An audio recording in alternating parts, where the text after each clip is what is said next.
Pessoal, a gente já sabia que o Bolsonaro ia mentir muito, tal, no discurso dele lá na ONU.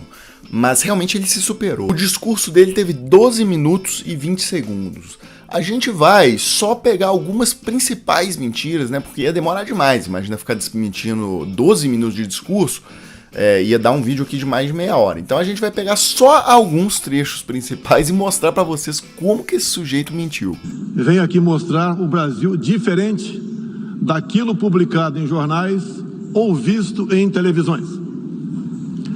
O Brasil mudou e muito depois que assumimos o governo em janeiro de 2019.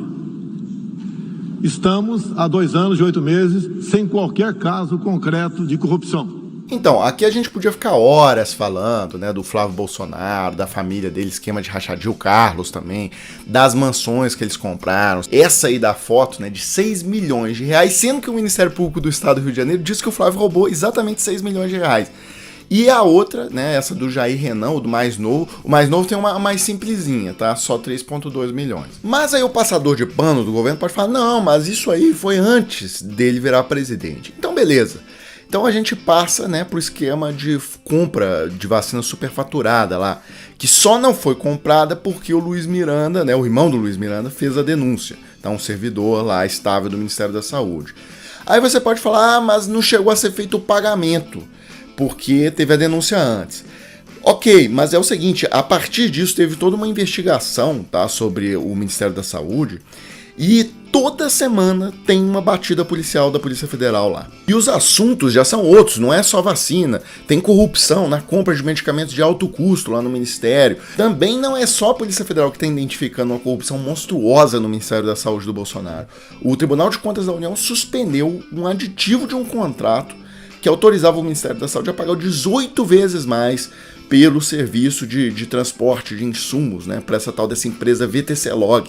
Essa empresa também é um antro de corrupção. Ela tinha um motoboy que pegava dinheiro vivo na sede da empresa e saía distribuindo, tá, quantias enormes de dinheiro para um monte de gente em Brasília, políticos e etc. Quem viu essa sessão lá do dia que o motoboy foi na CPI, sabe do que eu tô falando. E tem mais, né? A questão não é só corrupção. O Ministério da Saúde no Bolsonaro é um antro de corrupção. Talvez seja um dos locais onde há mais corrupção no mundo hoje em dia.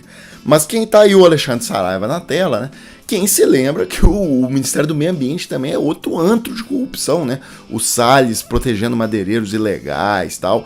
E mais, né? Não é só protegendo madeireiro, né?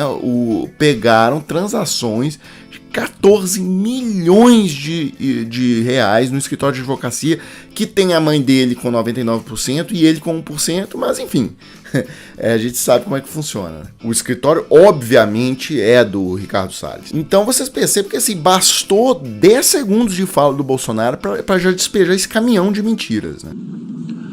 O Brasil tem um presidente que acredita em Deus, respeita a Constituição, valoriza a família e deve lealdade ao seu povo. Olha, essa questão de falar que defende a família, todo pilantra, bandido, diz que protege a família. Esse negócio de dizer que protege a família não significa nada, tá? Eu até coloquei a Flor de Lis cantava sobre casamento e família em carreira gospel, só para ilustrar, tá, essa questão. A gente sabe aí que a família do Bolsonaro não é nada tradicional, né? Ele mesmo casou 3, 4 vezes, sei lá. E aí eu faço questão sim de colocar essa reportagem aqui, tá? Porque a família dele tem um monte de coisa podre no meio, tá?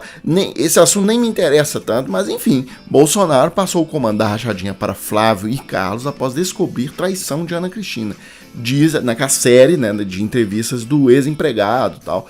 Isso aqui tem cara de um sujeito defensor da família, pelo amor de Deus. E sobre o negócio de respeitar a Constituição, sem comentários.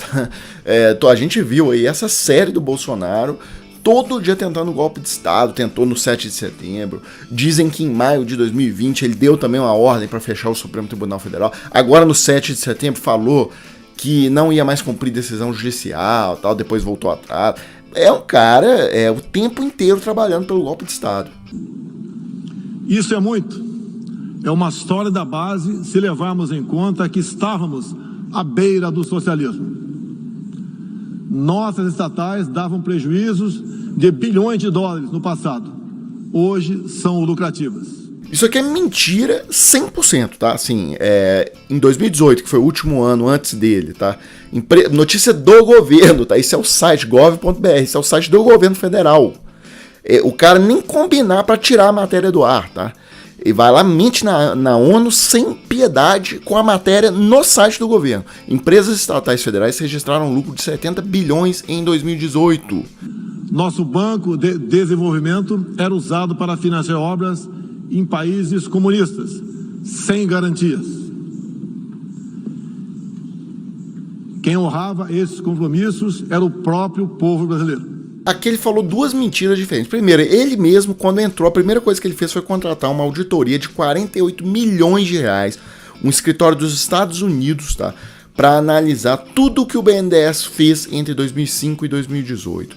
E o resultado é que eles concluíram que não tinha irregularidade. E depois ele próprio, Bolsonaro, deu uma entrevista falando, olha, realmente eu achei que tinha, mas não tinha caixa preta. Aí tem uma segunda mentira, tá? Que ele diz que países socialistas receberam, né? O principal destino do crédito de exportação do BNDES foram os Estados Unidos, tá? Principalmente pela exportação dos aviões da Embraer para companhias aéreas norte-americanas, mas também teve exportação de serviços de engenharia, tá? De empresas brasileiras. A Odebrecht, por exemplo, foi que fez a expansão do aeroporto de Miami. E tem mais uma coisa, o BNDES não tomou calote nenhum, tá? Porque todos os créditos são cobertos pelo Fundo Garantidor de Exportação. Esse fundo é abastecido com dinheiro privado, depois vocês pesquisem sobre isso. O exportador, quando pega esse crédito de exportação do BNDES, ele paga um seguro. E aí esse seguro foi acumulando bilhões e bilhões durante os anos, tá? E aí quando tem um calote, é esse dinheiro que é utilizado para cobrir o rombo. Tá? Então, na verdade, o BNDES não levou dinheiro, não levou prejuízo nenhum, tá? Ele foi coberto pelo Fundo de Garantia à Exportação, o FGE. Então é isso, pessoal. O Bolsonaro mentiu muito mais que isso, mas aí o vídeo já tá ficando longo demais, tal. Se a gente fosse desmentir tudo, o vídeo ia passar de meia hora, né? Então, mais tarde a gente volta com mais vídeos.